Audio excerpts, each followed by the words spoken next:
พี่น้องผู้ใดที่มีซีบ่หรือว่าซีหรือว่าอิหยังที่ว่ามันเฮ็ดให้กั้นซึมได้เนาะกั้นน้ำหัวดาดฟ้าได้เนาะอยากให้แนะนำแน่อันนี้ก็ห้ามา3โต้แล้วใส่ซีมาเขาบอกว่าซีกันซึมเอาอยู่เนาะสบายดีพี่น้องสุขสุขคนเก่าเด้อมื้อนี้ฝนตกลิ้นเลยทุกคนเอ้ย5 มื้อแล้วเนาะ5 มื้อสอนนะตกแบบบ่หยุดเลยอันนี้เฮาก็สิพามาเบิ่งเพื่อนเนาะแบบโอ้ฝนตกหนักแห้งทุกคนแบบเอาบ่อยู่เลยเนาะแบบหัวนะทุกคนเนาะเอาบ่อยู่เลยห้องหยุดกับหัวนี่ก็หัวเนาะนี่หัวแล้วก็เฮือนลังใหม่เนาะโอ้น้ำยากันซึมเอาบ่อยู่ทุกคนเลยเพราะว่าตอนเฮาเทดาดฝาเทพื้นมันข้างอยากใส่น้อยโหดเนาะแล้วก็หยุดก็ได้ซื้อซีกันซึมมาใส่อีกแล้วนะทุกคนซื้อซีกันซึมมาใส่ก็ยังบ่อยู่เนาะกระเบิดไล่เติบแบบซื้อซีท่าเพื่อบ่ให้น้ำมันซึมอยู่ดาดฝาแต่มันก็บ่อยู่นะคนจะพามาเบิ่งเนาะหลายจุดนี่ตัวนี้สิเป็นห้อยต่อจากเพื่อน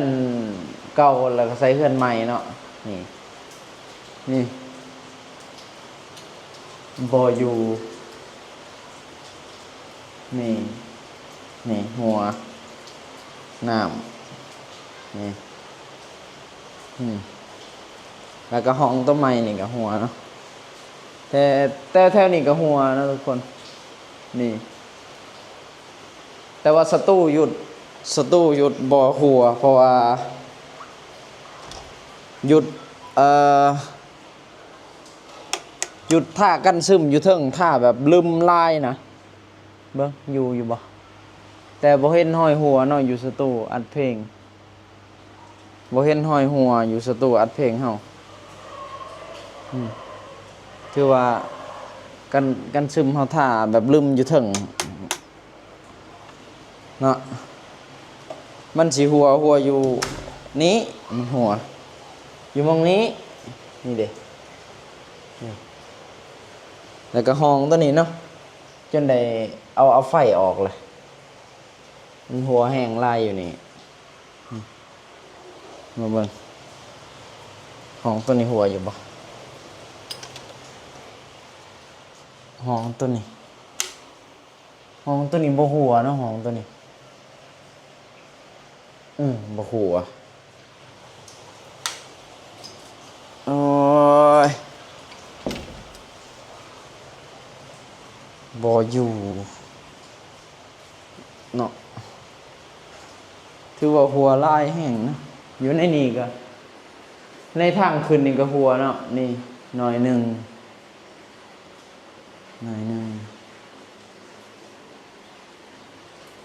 เบิ่งหนามจนมันเต็มหมดเลยนี่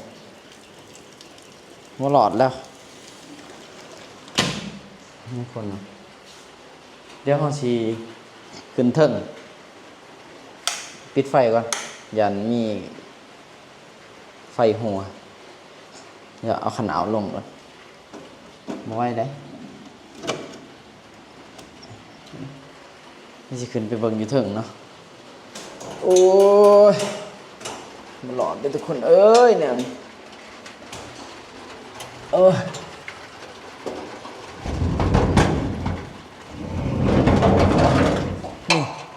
ลิ้นเลยว่าเศร้า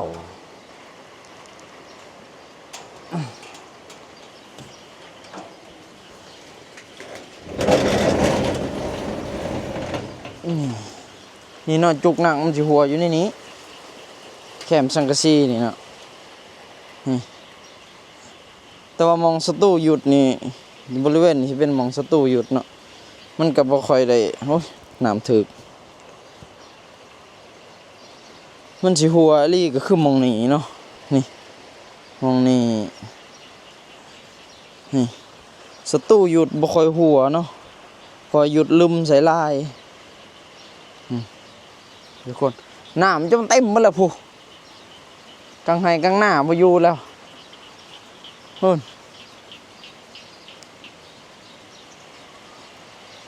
โอ้ย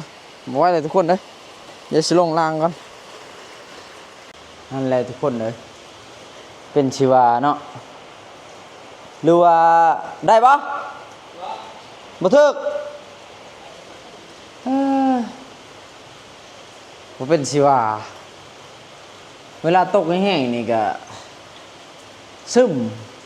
แห้งเนาะซึมขนาดแบบตก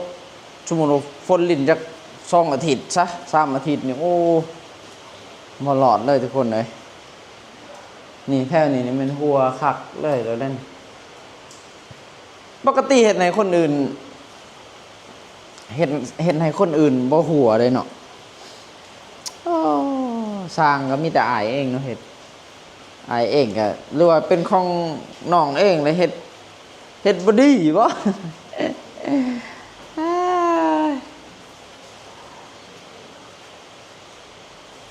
นี่จุดหัวเนาะนี่นี่นี่หนามก็หัวลงนี่สร้างลี่เนาะสร้างลี่สร้างต้าสร้างยงเป็นคนเห็ดแต่ว่าดาดฟ้ามันค่อนข้างจะเห็ดยากนะทุกคนนะมันขันบอยลี่ล่อนี่โอ้โบยูดาดฟ้าการที่เห็ดดาดฟ้านี่เนาะมันแบบคันบอยลี่ล่อนี่มันบ่อยากอยู่เนาะทุกคนแต่คันปูกระโลหรือว่าปูกระเบื้องอยู่เทิงก็เศร้าอีกประเด็นก็คือบ่อยากปูกระเบื้องหรือว่าบ่อยากปูกระโลอยู่เทิงเนาะผมมันบ่อยากปูนะอยากให้มันเป็นผืนปูนมันจังงามเนาะห้องหยุดกับหัวคือกันนี่ตัวนี้มันสิเป็นหลังคาเนาะตัวนี้สิเป็นสังกะสีถ้าผู้ใดมีซีแนะนำดีๆเนาะฮะแค่ก็หัวจากนี้นี่แหละมันก็ไล่ไปพุ่งตัวนี้ก็ฮะตัวนี้ก็อะไรอย่างทางแพงก็เอาวิวก็ทางนึงนี่ตากอพอเห็นก็มันถูกถิ่มสิแม่ก็ถูกสิเอ้าวิวก็ละชาแม่ฮะยังบ่เสือก็ไปเป็นหล่องหน้าจะเว้าเขาหูแล้วก็เป็นหล่องเขาแล้วตามจนถูกถิ่มมีแต่สิหาตัวติดมาใส่แล้วทุกคนเนาะนี่ห้องหยุดก็โอ้ยนี่พี่หัวเนาะทุกคนเนาะนี่ห้องหยุดก็หัวอะไรนี่นี่หัวปุ่นอยู่ในแจ่ในจ้าเป็นชีวาเลยแต่ว่าตัวนี้บออันนั้นปานใดดอกนะไม่กังวลปานใดกังวลกับเพื่อนร่างใหม่เนาะกังวลเพื่อนร่างใหม่พุ่นละ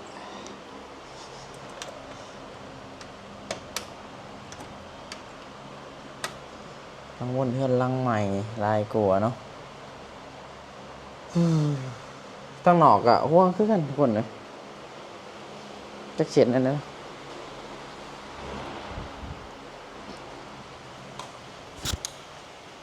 โอ้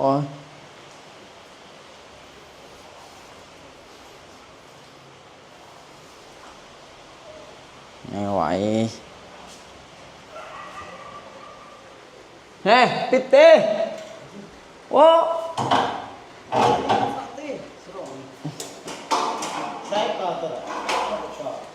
มันถูกทิมแล้วถูกทิมแล้วเปิดไฟ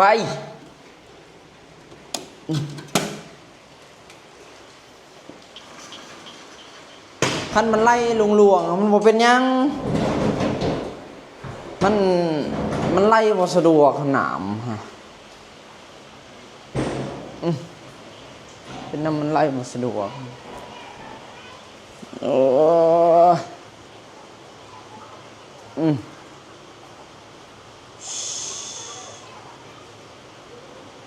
เป็นชื่อว่า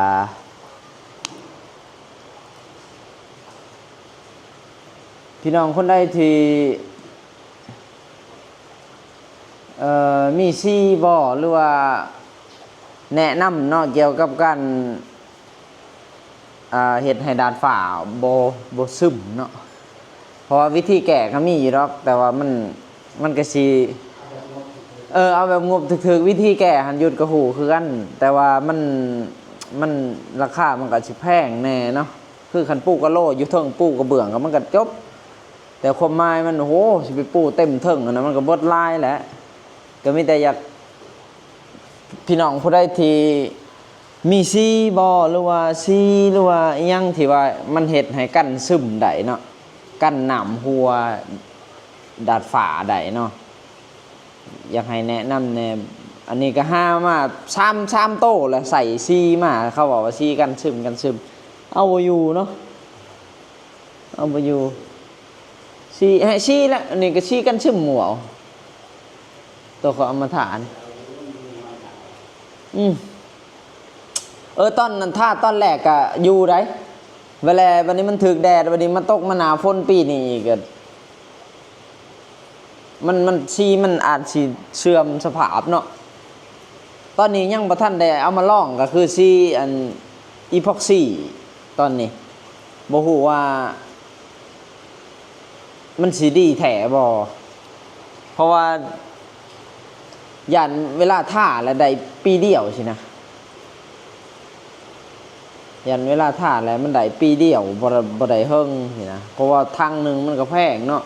60 ตารางเมตร60 ตารางเมตรก็ประมาณ 7-8 แสนเนาะทางหนึงหน่อยๆ 7-8 แสนท่าได้ประมาณ60 ตารางเมตรมันว่า60 ตารางเมตรก็สิกว้างพอบ่ได้นายกซำกะโล60 คูณ 60 4 แผ่นบ่60 ตารางเมตร60 ตารางเมตรต่อ60ก่อนฮะ60ก่อน60บ่แม่นกล่องนึงมี10 ตารางเมตรกล่องบ่ถึง60บ่ถึงจักตารางเมตรเด้อจักเด้ตัวกล่องนึงมันตก7 ตารางเมตร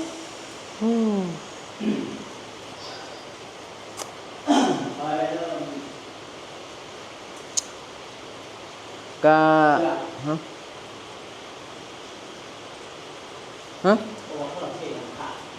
ฮะเป็นไงข้างเลยแต่งเล็กคืออะไรที่เท่ลังขาหมูนะนี่ก็เท่ลังขามีข้างหมูน้องเหรออยากได้มีรอยสึกเอาเท่ลังขาเข้าไปในเท่แบบว่าคล้ายๆว่าลุงมาใส่ข้างเอาไปในเครื่องล้างข้างเอาไปในเครื่องถักคือเกยคือแบบคุณก็เกยเห็นไหมเกยเขาเท่ข้างตอนเราแต่มันเท่พวกไม้คันเท่วัดเดียวแล้วเลยมันจะเป็นเหนือเดียวแต่มองนี้นี่เขาเท่ช่องเถืออ้าวมันบ่แหลวช่องเถือเลยช่องเถือมันก็เป็นห้อยแล้วแหละนี่เนี่ยนี่ประเทศทางข้างเป็นยังไงมันจะเป็นมันช่องหวักกับเราเท่ฮัลโหลแล้วล่ะมาหรือยังฮะเจ้าแค่เป็น4 บาทจะมาด้วยโอเคเพราะว่าอันนี้แหละมันบ่ลายดอกมันบ่จักสอบเถื่อมีหยังปูนนี่เฮ็ดได้เท่บ่ได้บ่ลายดอกเท่หยังเท่เทิงฮะโอ้ยขยันมันบ่อยู่ คันเทจะต้องเทหน้าไร เอาหัวมันไปอยู่เท่แล้ว3 เส้นพอแค่ให้เขาเจาะแล้วก็ยิงฟุบยืดแน่ก็ให้รูดแน่เลยตัวนั้นก็ได้ คันเฮ็ดนั่นน่ะมันก็อยู่แล้ว แฮะแต่อย่าเทพื้นเดียวแล้วเลยได้ถ้าเทพื้นเดียวแล้วมันสิแตกมันต้องเทเป็นหลอกไปหลอกมัน พอเทพอเท่าคอยหันขนาดมาหนามแล้วเป็นพื้นปูนนี่แหละ แตกอันนี้ให้บอกเขาสิว่าประจำว่ามันแตกมันไปอยู่เพราะผมหูได้ว่าในประเทศประมาณ2 เส้นจะได้ก็เพิ่ม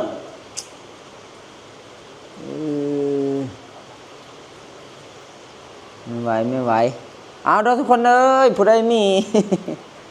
มีคำแนะนำเนาะเกี่ยวกับการเฮ็ดให้เพื่อนดาดฝ่าเศร้าซึมแบบงบประหยัดก่อนเนาะคันมันบ่อยู่อีหลีก็จำเป็นได้ ได้ใช้งบหลายเนาะทุกคนเนาะถ้าผู้ใดมีคำแนะนำก็สามารถบอกมาได้ในเด้อเดี๋ยวสิอัปเดตให้เบิ่งอีกช่วงนี้ก็ฝนลิ่นเลยอยู่นี่